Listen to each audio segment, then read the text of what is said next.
what's up guys? Welcome back to the YouTube channel. Yesterday we talked about everything that's behind me right now, the official league trailer, the official announcement and everything I expect from this league. Today we are going to dive a little bit deeper into the actual first thing about this league we do know quite a lot about already, and that's the main league mechanic, the Blight. I've scoured the internet through these news articles that I'm going to share with you. I'm going to link them in the description if you want to read them yourself. There's quite a lot of them, and I will do my best to talk about the league mechanic in such a way that you don't actually have to read the articles yourself, but obviously I want to list my sources. We're going to go through them. We are going to talk only about the Blight mechanic and a little bit about what that means for the economy and all that sort of stuff. I am actually amazed with how much they have already given us to work with here. So without further ado, let's jump into that. With all these articles, we're talking about the area I've enlightened in blue, but I'm going to click away because otherwise I don't think you guys will actually be able to read this. So I'm going to read it out for you, and then we're going to talk about it a little bit.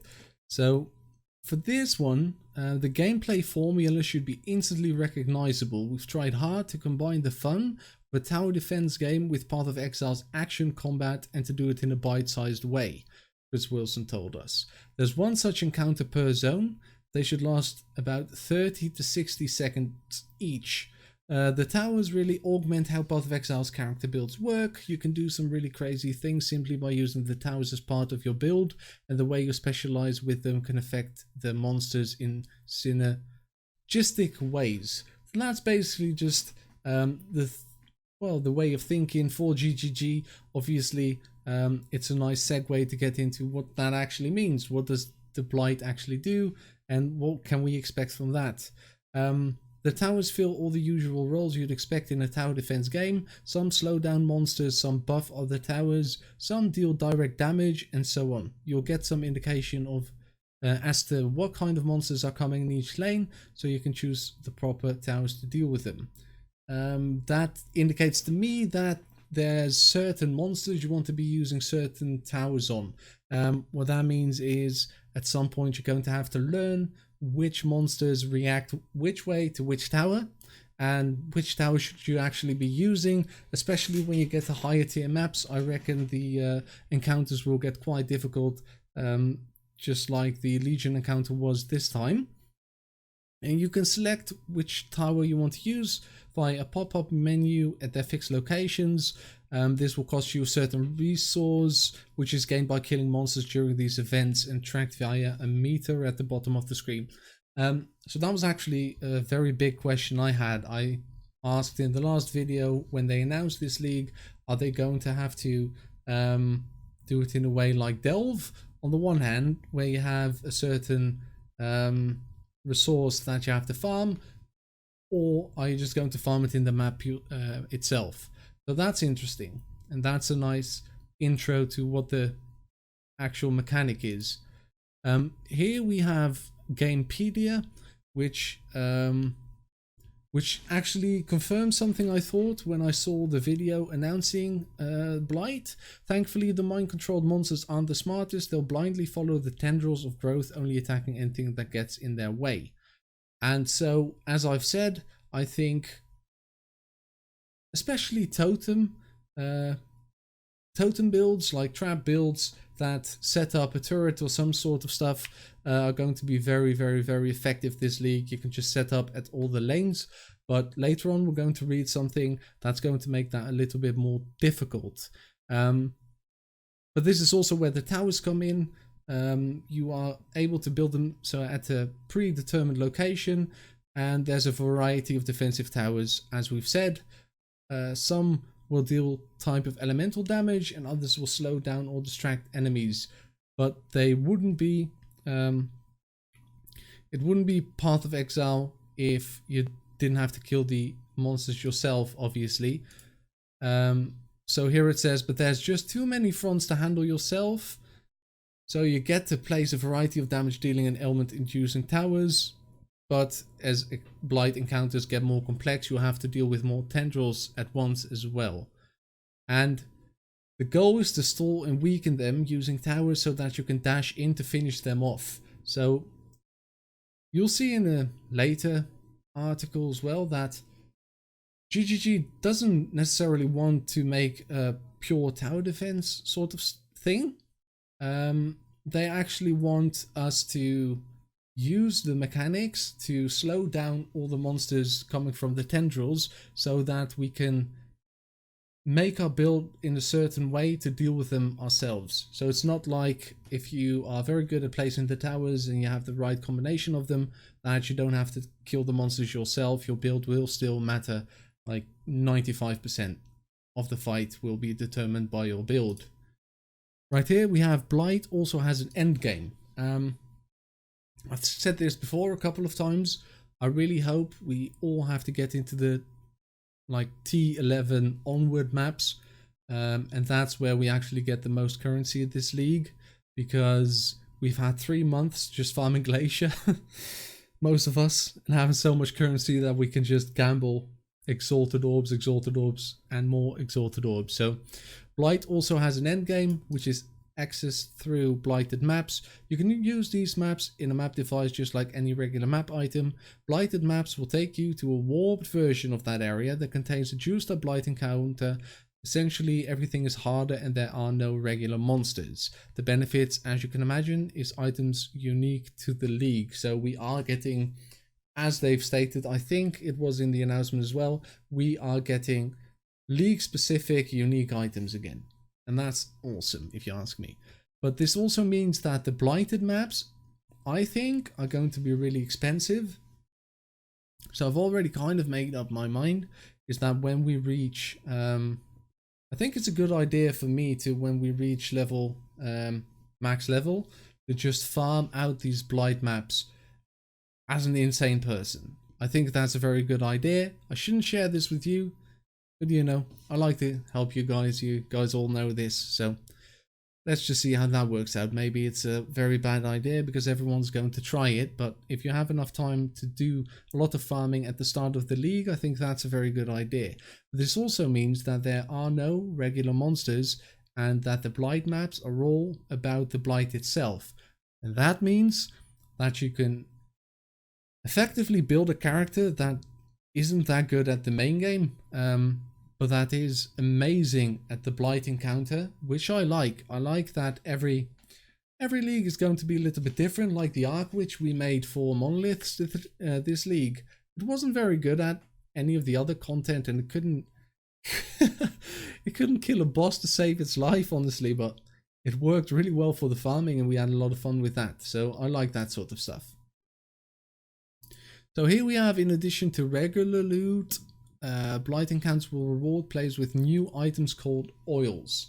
So now that we know most things about the actual Blight, which is that there's going to be tendrils coming from like a beacon in the middle, let's call it a beacon for now, over which all the monsters are just going to move. You have to defend the center and you're going to be aided by these towers. You can I wanted to say resurrect, but that's not the word. I forgot the word.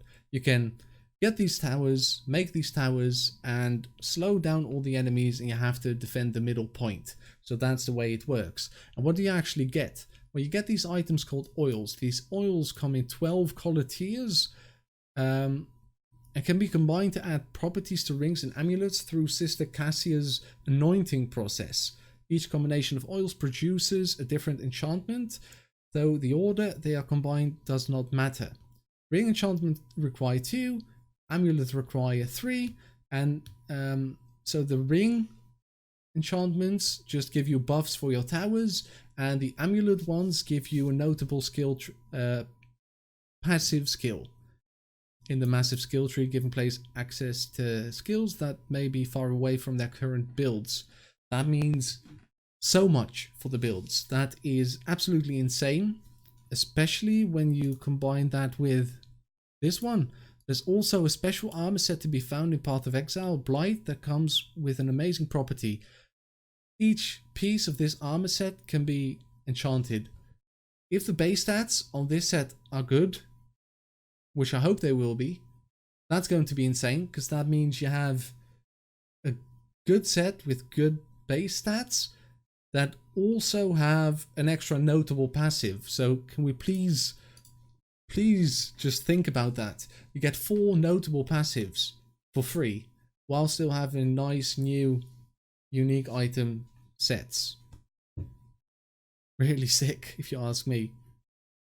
So here it says as well that Blight also added 6 new unique items. One of these is the Triad Grip, which converts damage of minions to different element types. So you aren't stuck with physical damage anymore as a summoner. Players will now be able to loosely control the behavior of their minions using support gems. Using skills supported by the gems will cause minions to be aggressive, defensive, or attack a specific target. And that's... when I first read that, I thought, well, that's good and dandy and all that, but we don't even have enough keybinds for the normal skills, so that's going to be shit.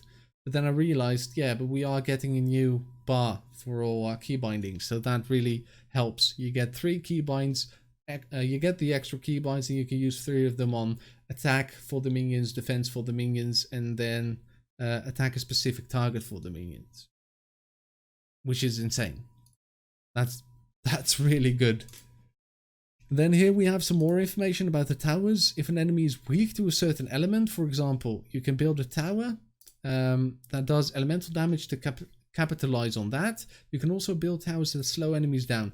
But the first part is the most interesting, right? So this really, what I just said, this really strengthens that you, at some point, if you want to be competitive in this league and you want to really make it far, you're going to have to learn which monsters are going to be weak versus which element. And I don't know how far they'll go with making that easy for us. Maybe they'll show something at the actual tendril. I hope they don't, actually. I hope they make it difficult. I hope this is going to be a difficult league for once again. Because, to be completely honest with you, last league was very easy, and I think everyone agrees with that. So the last thing is there will be a new map that will be full of Blight with no regular monsters. And then I watched the demonstration, so the guy who wrote this article watched the demonstration of an encounter with 10 separate lanes. But Wilson hoped to make it 20 to 25 lanes by launch. Now, I don't know about you guys, but I don't know about any trap, mine, turret build that has 25 turrets, mines, whatever. So this is going to be a really difficult one, even for some of the builds I thought were going to be able to phase roll this content. This is going to be really hard. Anyway, 20 to 25 lanes. Now, we don't know how difficult the monsters are, and we don't know how many monsters come and how much you can slow them down. Obviously, we don't have very much information, but 20 to 25 lanes. Now, if it's not that they actually have to touch the middle, where you can't just spin around with your cyclone in the middle, not moving at all, with like a +3 to melee attack range offhand weapon per wide socket, that weapon, or something like that. That's going to be difficult anyway, even for the trappers. That's nice. And then these special bling we've talked about with the special oils. That's very nice stuff as well. Beyond the Blight encounters, players will also find plenty of other additions to the main part of Exile experience. 10 unique items, and this was the Triad Grip we've talked about. But a few dozen existing unique items are being rebalanced. 6 of those items will get significant overhauls, with grinding gear set to reveal more information on those in the weeks ahead. 2 things in here. 1, obviously unique items are going to be rebalanced. Plus 6 of them are going to get major overhauls, which is great. I hope it's a couple of items that will make it into the meta now that weren't. And then I don't mean that they... well, if you have the current uniques here, that the ones that get revamped, they shouldn't be up here. They should be at the same level, just making more items viable to make more builds viable. At least that's what I like.